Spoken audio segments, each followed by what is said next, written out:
โจเด้อหลานโจเด้อจื่อเอาจำเอาเด้อความสอนนี่เด้อเจ้าอย่าสิว่าโอ้เป็นประธานโจแล้วมีอันป้องกันเมืองฝรั่งเศสเจ้าบ่ได้เข้มแข็งเท่าแคนาดาอเมริกาได้เด้ออยู่อเมริกานี่เขามีปืนประจำบ้านได้อยู่แคนาดาเขาก็มีอาวุธประจำบ้านได้เขาบ่มีอาวุธปืนแต่เขามีแนวอื่นเนอะจะต้องจำไว้อันนี้นะ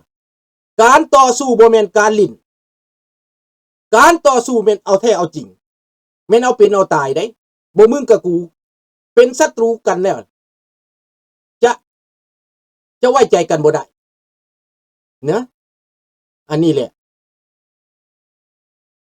โจเซฟควรหา2 ทางเข้าไปอยู่อเมริกาหรือแคนาดาอันนี้ก็ได้โจเซฟขอได้เด้อคันว่าฝรั่งเศสบ่ปลอดภัยก็บอกทูตอเมริกาอันนี้ก็ได้อีกเด้อบอกทูตแคนาดาก็ได้อีกไปหาทูตแคนาดามาแคนาดาก็ได้โจเซฟ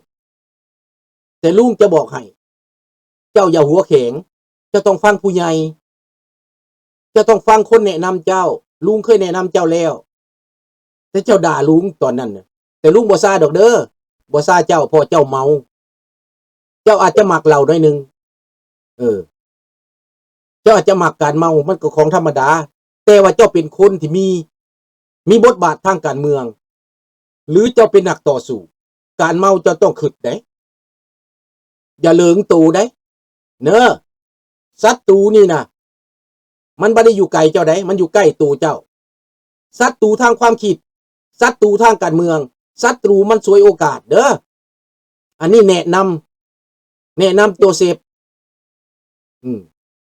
อย่าสิไปเสือคนอย่าไปไว้ใจคนแม้แต่หมู่เดียวกันก็ไว้ใจบ่ได้เขาเห็นประโยชน์เขาก็แล่นนำประโยชน์เขาเห็นคนเว้าดีเขาก็แล่นนำคนเว้าดีเขาเห็นเงินเขาก็แล่นนำเงินแม่นยูเซอร์เข้ามาอเมริกาได้แคนาดาได้มีเงื่อนไขอันนี้นะว่าอยู่ในฝรั่งเศสบ่ปลอดภัยแล้วเอาตัวนี้ไปแจ้งทูตแคนาดาหรือแจ้งทูตอเมริกาประจำอเมริกายากหน่อยหนึ่งเพราะว่าในตอนนี้ทำงดคนเข้าเมืองแต่ว่าทูตอเมริกาเขาก็ให้คือกันเนาะถ้าเป็นเรื่องการเมืองถ้าเป็นเรื่องลี้ภัยถ้าเป็นเรื่องความปลอดภัยต่อชีวิตได้เบิดอยู่ในฝรั่งเศสมันอยู่บ่ได้แล้วมันอยู่ยากแล้วเว้าจังซั่นซะไปแม่นไผสิมาปกป้องเจ้าแม่นไผสิมาคุ้มครองเจ้าบ่มีคนแข็งแรงถ้ามาอยู่อเมริกานี่มีปืนประจำบ้านมีปืนประจำตู้เด้มากษัตริย์โลดเป็นบ่ล่ะรั่วใส่เมิดแม็กโลดก็ได้เป็นบ่น้อง USA น้องยูเซอร์อันนี้แหละนะแคนาดานี่ก็ได้มาแคนาดาก็ได้ต้องเท่านั้นเอาไปแจ้งทูตเขา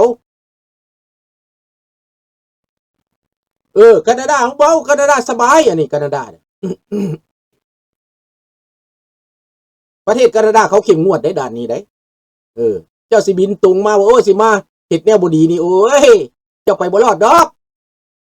เจ้าบ่ได้ขึ้นยนต์กลับคืนดอกเจ้าขึ้นยนต์กลับคืนไปเขาก็ขอให้เจ้าส่งกลับมารัฐบาลประเทศนี้แต่เขาฮู้โตแล้วเขาบอกเจ้าส่งกลับมาเจ้าไปก่อคดีในบ้านเขาแน่เจ้าไปสั่งการฆาตกรรมในบ้านเขาส่งตัวกลับมาให้ได้เด้เอ็กซ์ตร้าเดย์ได้พี่น้องมันเป็นจังซั่นเด้อ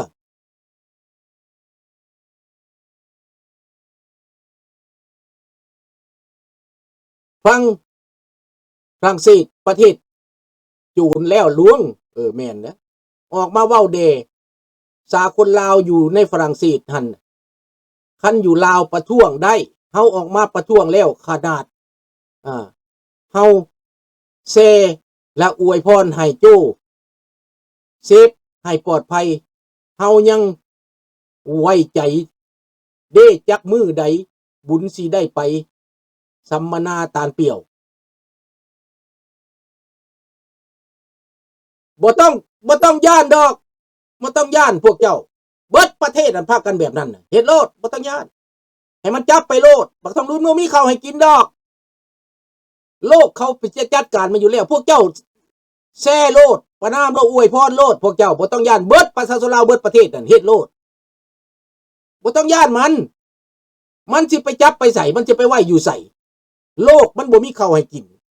พวกเจ้ากินข้าวฟรีนอกจากนั้นแล้วประเทศลาวจะตกลงไวกว่า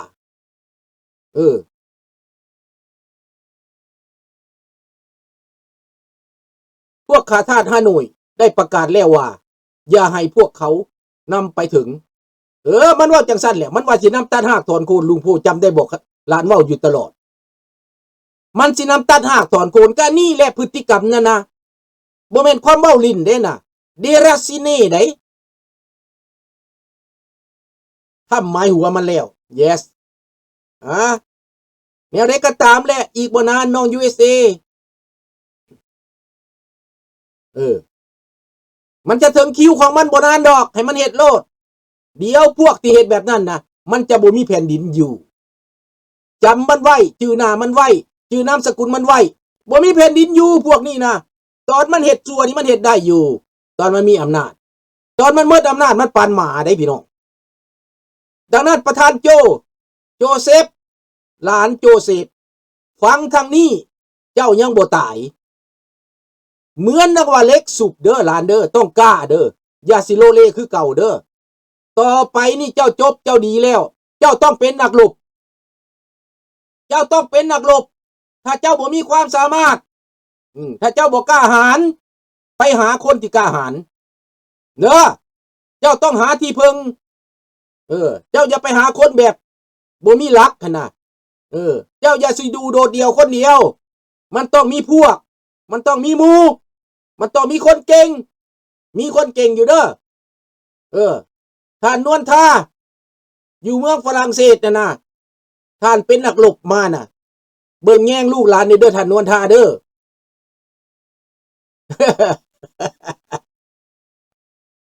ฝากเพื่อนของข้าพเจ้าอยู่ในฝรั่งเศสผู้ที่เป็นนักศึกษาลีเซ่ผู้ที่เป็นนักศึกษาดงดูผู้ที่เป็นนักศึกษาฝ้างุมที่ถือเขาเหยียดยามมานั่นนะตื่นเด้อตื่นขึ้นมาปกป้องลูกหลานตัวเองเนี่ยเด้อดังนั้นแหละและพวกผู้ใหญ่นะอันพวกญาตินั่นนะอย่าชุญาติหลายเด้อบอกข้าเจ้าเนี่ยลุงโพอย่าญาติหลายญาติกระตายบ่ญาติกระตายแล้วสามัคคีกันไผสิมาเฮ็ดหยังได้ไผสิเฮ็ดหยังได้ถ้าเจ้าสามัคคีกันสบายดีบ่ถ้าเจ้าสามัคคีกันแล้วนะรัฐบาลฝรั่งเศสจะเห็นใจโลดแล้วMonsieur Joe Electro Primer นั่นแหละเพราะว่าเด็กน้อยเกิดใหม่ท่านประดิษฐ์เขาบ่ฮู้หยังอย่าโทษเขาเด้อเขาบ่ฮู้หน้าฮู้หลังเขาสอนเอาเด้อสอนเอาเขาก็บ่มักระบอบอันนี้เนาะแต่ว่ามันใหญ่ในระบอบนี่มานิสัยมันก็เป็นคนระบอบอันนี้ข้าพเจ้าเคยล้มแล้วเทื่อหนึ่งนิสัยมันเป็นคนที่ว่าบ่ฟังคนข้าพเจ้าบอกข้าพเจ้าแนะนำโจหลานฟังลุงหน่อยได้บ่ดีแล้วมันยังได้เขายังเอามาน่ะสาประสาทยังเอามาน่ะ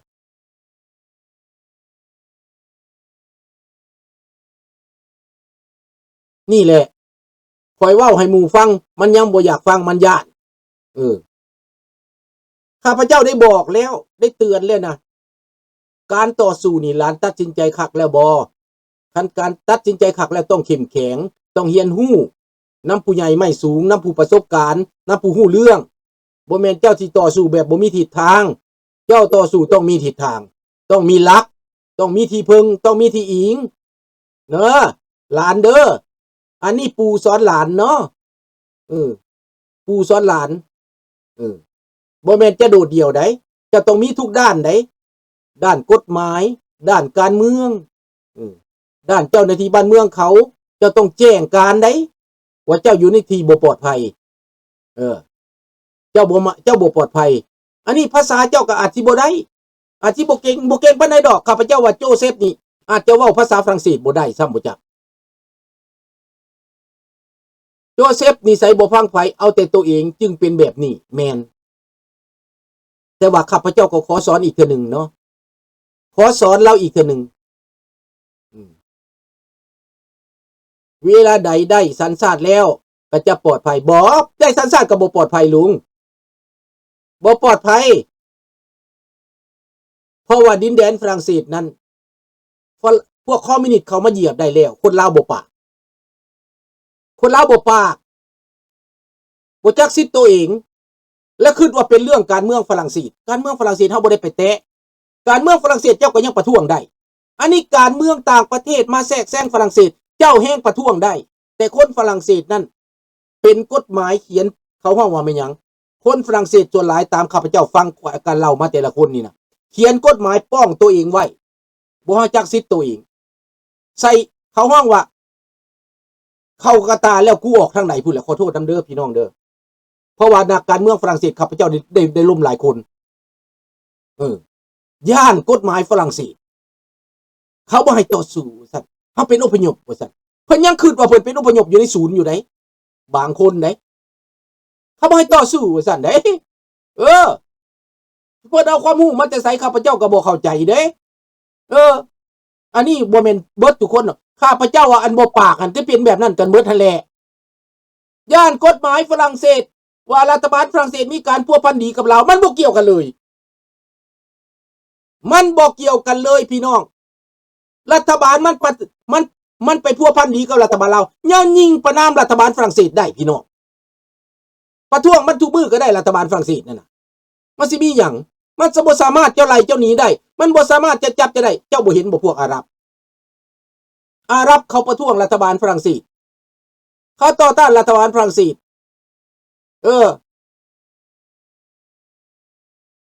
นี่แหละนึกเป็นอย่างสั้นพี่น้องต้องเข้าใจดังนั้นคนลาวในฝรั่งเศสจะพักกันเงียบอยู่แบบนี้แหละแม้แต่เรื่องเจ้าเรื่องจอมก็ย้อนแบบนี้แหละบ่กล้าบ่เฮ็ดหยังเกรงใจฝรั่งเศสมีแต่ไฮโซเรื่องไฮโซนี่สุดพักกันไฮโซปวดกันบางคนเนี่ยอยู่อพาร์ตเมนต์ซื้อกระเป๋าลุยไปอ้างหมู่อันนั้นมีอันนั้น